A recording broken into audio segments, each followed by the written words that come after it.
يلا بينا نبدأ تمرينة الكتف يا دبابات. أول زاوية هتبقى دمبل شولدر بريس، هتبقى على الكرسي 90 درجة بتاع الكتف. ممكن ننزل الكرسي مش 90 أوي، ننزله درجة واحدة بس صغيرة.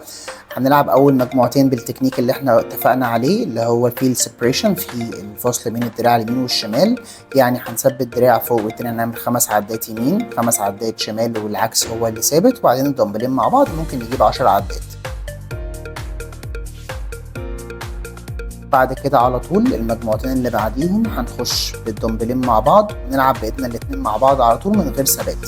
نحاول نلعب بوزن تقيل ونحاول نجيب الفيلير، بس ان احنا عداتنا ما تزيدش عن 10 عدات، فبالتالي الوزن يبقى تقيل، مش اللي هو 10 عدات بوزن خفيف يعني.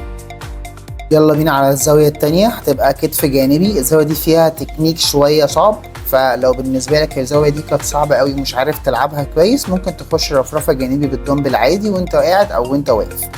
بس التكنيك بتاع الزاوية دي كلها لو عايز تجربه، الفكرة كلها هتبقى في كوعك، ان كوعك يبقى متني 90 درجة زي ما انت شايف كده، والطلعة والنازلة كلها تبقى من مفصل الكتف، يعني مفصل الكوع ثابت متني 90 درجة ثابت، والمفصل بتاع الريست ثابت ما يقعدش يتحرك منك، وكل اللي بيطلع وبينزل هو مفصل كتفك بس، كتفك هو اللي بيطلع الوزن بينزله، عشان دايما الجاذبية تبقى تسحبك لتحت، ودايما تبقى التركيز كله على الكتف الجانبي. دي زاوية مش محتاجة اوزان تقيلة، يعني شوف اوزان الرفرفة الجانبي بتاعتك اللي بتلعب بيها قد ايه، وتقريبا هتنزل للنص فيها. بس هي زاويه الريزستنس بتاعها عالي جدا، والتنشن بتاعها عالي، عشان انت جسمك كله تقريبا ايزوليتد، جسمك كله معزول، فانت مش هتبقى محتاج تزود اوزان، عشان كده كده العزل ده مخلي التركيز على عضله الكتف الجانبي 100%، فانت مش محتاج تزود اوزان اصلا فيها. ندخل بعد كده على الكتف الخلفي، هنلعب فلايز، بس هتبقى جسمك عامل بنت اوفر، يعني موطي كانك بتلعب ظهر بالظبط، نفس البوزيشن بتاع الظهر.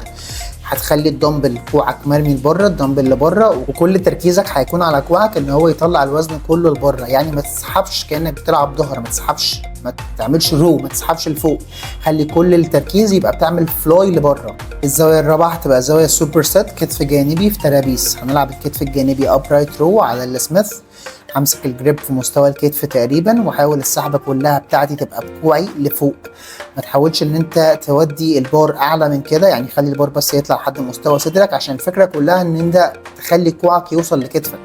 لو كوعك عدى كتفك الموضوع هيبقى مؤلم، ملوش اي 30 لازمه، انك مش هتستفاد اصلا بالعضله في حاجه.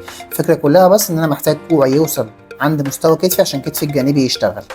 هخلص 10 12 عده، بعدين هخش على طول على الترابيس، احط الحبل الروب على الكابلات من تحت والعب ترابيس، يعني اسحب الوزن بترابيسي لفوق من غير ما كوعي يتنى ويتفرد زي ما هو، انا بس بعلب ترابيسي وبنزل بالراحه.